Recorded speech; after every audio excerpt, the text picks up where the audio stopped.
Salut tout le monde et bienvenue aux Nouvelles Positives. Je suis Audrey Cousineau et bienvenue au 3e épisode des Nouvelles Positives.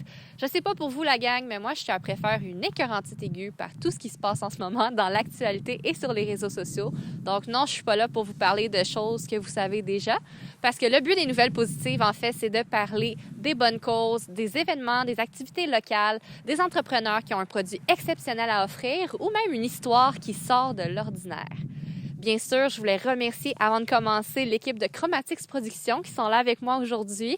Allez les voir sur Facebook, Instagram, sur leur site web. Vous allez pouvoir voir les projets vraiment géniaux qu'ils ont réalisés récemment. Et bien entendu, ils font maintenant partie de la famille des Nouvelles Positives. Aujourd'hui, pour l'épisode 3, je n'ai pas seulement un, mais 2 invités spéciaux à vous introduire. Donc, j'ai très hâte de vous les présenter. Sur ce, on se dirige vers Carignan aujourd'hui pour notre premier invité.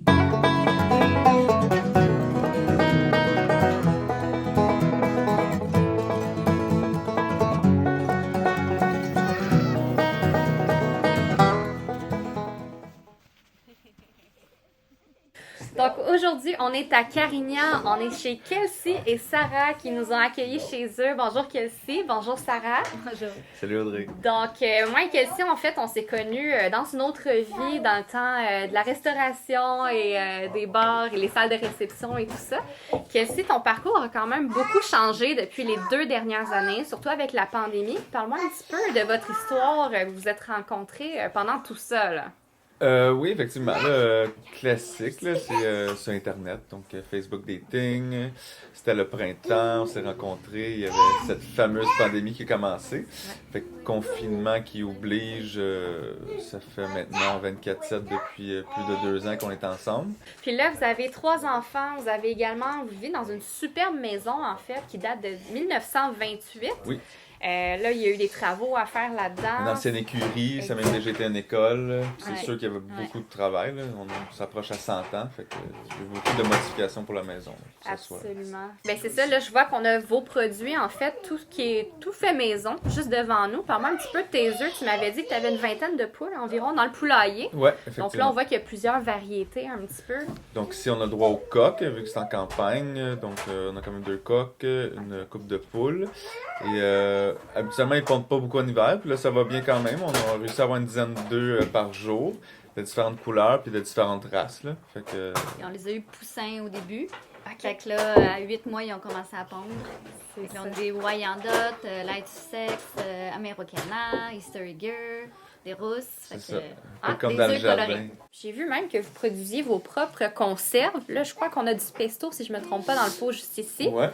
Et on a également des conserves. Ça, c'est tout fait maison, dans le fond. C'est vous qui avez Tout fait. sort du jardin. Effectivement, même les fines herbes, que ce soit dans les pots comme ça, il y a des piments Ouais. forts, un peu de tout. Là. Donc les tomates, on a plusieurs variétés de tomates. Là. Cette année, je pense que j'avais 7 sortes de tomates. J'avais environ 65 plants. C'est à petite échelle, c'est une ferme plus familiale. Dans le fond, c'est pour notre consommation personnelle, mais éventuellement, on voudrait faire profiter des autres de notre style de vie. Là.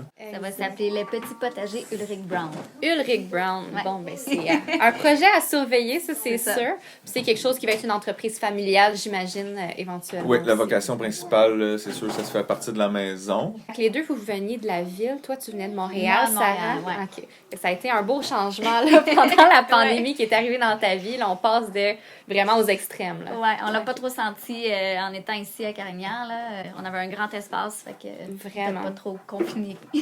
C'est venu aussi avec son lot de travail. Tu me parlais que tu te levais quasiment aux aurores. Dans le fond, ça part à 6 h du matin. Là. On part directement dans le poulailler. L'entretien, l'hygiène, c'est bien important. Fait que, il y a beaucoup de nettoyage. Là. C'est, comme on dit, la vie, c'est de la merde. Là. Littéralement. Il y a beaucoup de choses à entretenir, que ce soit dans le jardin, l'été. Cette fameuse pandémie a causé beaucoup de changements dans la vie en général. Là. Que Exact. ce soit l'école à la maison, garderie. Là. Moi, je suis papa à la maison. C'est moi qui s'occupe d'Elsa principalement. Sarah vient de finir le congé de maternité puis elle travaille de la maison, mais Les travails. faut vraiment comme garder son espace parce qu'il y a quand même beaucoup de rattrapage après 1 an. Là. Il y a beaucoup de Vraiment. contrats. Là, fait que, S'adapter à la nouvelle réalité c'est ça. aussi. Fait là. que c'est de faire ça avec les enfants, avec la famille. Fait que dans le fond, c'est mes meilleurs acolytes puis c'est mes futurs employés. Fait que Voilà.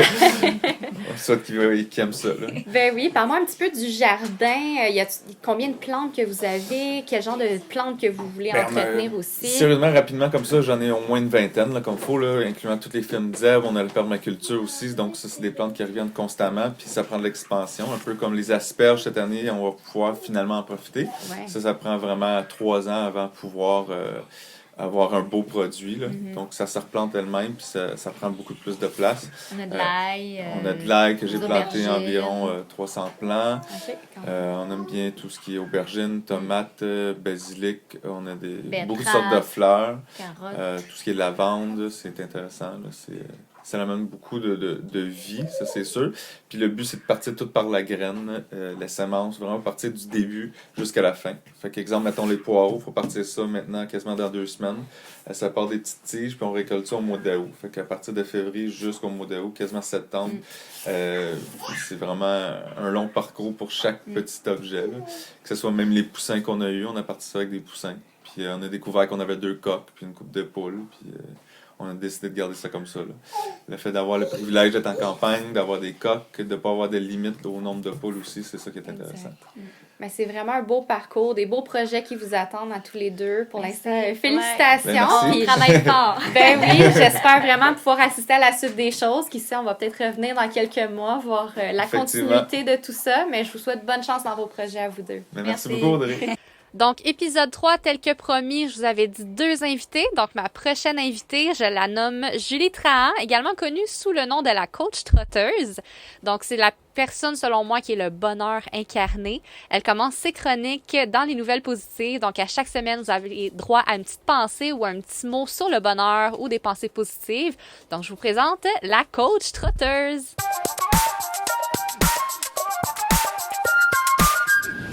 Allô! Citation sur le bonheur aujourd'hui. Monsieur Walt Disney nous a dit « Rêve ta vie en couleur.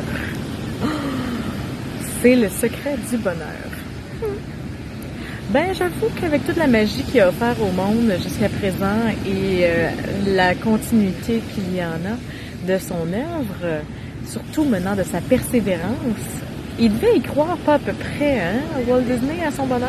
En tout cas, il l'a créé. Alors, que faites-vous pour créer votre propre bonheur, hein? Dites-nous ça. Dites-nous ça. Comment ça se passe pour vous? Est-ce que vous la rêvez, votre vie, du bonheur? Hein? Ou quelque chose comme ça? Dites-nous, c'est quoi votre recette? On veut la savoir. Merci beaucoup à la coach trotteuse. Vous pourrez suivre ses folles aventures sur Facebook ou sa page Instagram. Vous allez pouvoir trouver ça dans la description. Et merci d'avoir été des nôtres. N'oubliez pas, si vous entendez parler de votre mononcle Marcel qui a fait la plus grosse pergola de tout le Québec, je veux le savoir. Ou ta meilleure chum qui a décidé de s'impliquer dans une bonne cause qui vaudrait la peine d'être partagée, écrivez-moi en privé ou dans les commentaires. Ça va être un plaisir pour moi de me déplacer, d'aller vous rencontrer. Rive-Nord, Rive-Sud, région du Grand Montréal, j'ai hâte de vous partager un peu plus de nouvelles positives. N'oubliez pas que malgré tout ce qui se passe dans nos vies présentement, on n'est pas là pour faire l'autruche, mais il faut se rappeler que le soleil brille encore. Sur ce, je vous souhaite un bon dimanche à tous et on se revoit la semaine prochaine.